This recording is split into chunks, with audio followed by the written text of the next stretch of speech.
इचलकरंजी येथील जलशुद्धीकरण संरक्षण भिंतीलगत उभारण्यात येत असलेल्या दुकान गाळ्यांचे काम सुरू करण्यास नगर परिषदेने अटकाव केल्याने एका वृद्ध महिलेने आत्मदहन करण्याचा प्रयत्न केला। पोलिसांनी वेळीच हस्तक्षेप करत महिलेच्या हातातील डिझेलचा कॅन हिसकावून घेतल्याने मोठा अनर्थ टळला।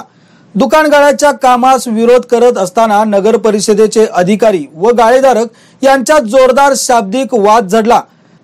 तर या प्रश्नी सोमवारी 9 नोव्हेंबर रोजी प्रांताधिकारी कार्यालयात बैठक घेऊन तोडगा काढला जाईल असे आश्वासन आमदार प्रकाश आवाडे यांनी गाळेधारकांना दिले असल्याची माहिती मिळाली।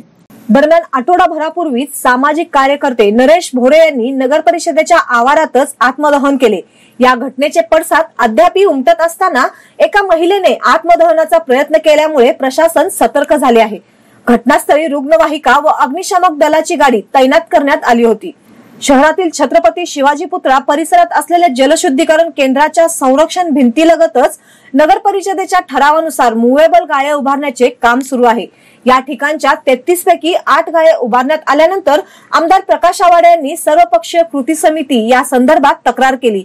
या ठिकाणी मूवेबल गाळे मंजूर झाले असताना प्रत्यक्षात पक्के बांधकाम केले जात आहे। त्याला मुख्याधिकाऱ्यांनी मनाई करत बांधकाम करू नये असा आदेश 4 दिवसापूर्वी काढला आहे। आदेश असतानाही गाळेधारकांकडून शनिवारी सकाळी बांधकाम सुरू करण्यात आले।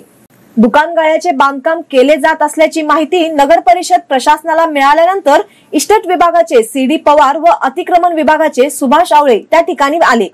पवार यांनी त्या ठिकाणी दुकान गाळे उभारण्याची मंजुरी नसून सदर काम थांबवावे अशी सूचना केली। यावेळी गाळेधारक व त्यांच्यामध्ये जोरदार शाब्दिक वादही झाले। हे दुकान गाळे बेकायदेशीर असल्याचे लेखी पत्र द्या, आम्ही बांधकाम थांबवतो अशी भूमिका गाळेधारकांनी घेतल्याने काही काळ तणाव निर्माण झाला होता। याच दरम्यान एका वृद्ध महिलेने डिझेलचा कॅन अंगावर ओतून घेऊन आत्मदहनाचा प्रयत्न करत असताना उपस्थित पोलिसांनी तात्काळ हालचाली करत तो कॅन हिसकावून घेतल्याने पुढील अनर्थ टळला। या प्रकाराने तणावात भरच पडली।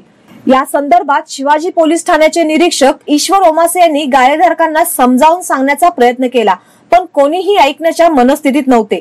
दुपारच्या सुमारास गाळेधारक व नातेवाईक यांनी आमदार प्रकाश आवाडे यांच्या निवासस्थानी जाऊन भेट घेण्याचा प्रयत्न केला, परंतु आमदार आवाडे हे घरी नसल्याने भेट होऊ शकली नाही।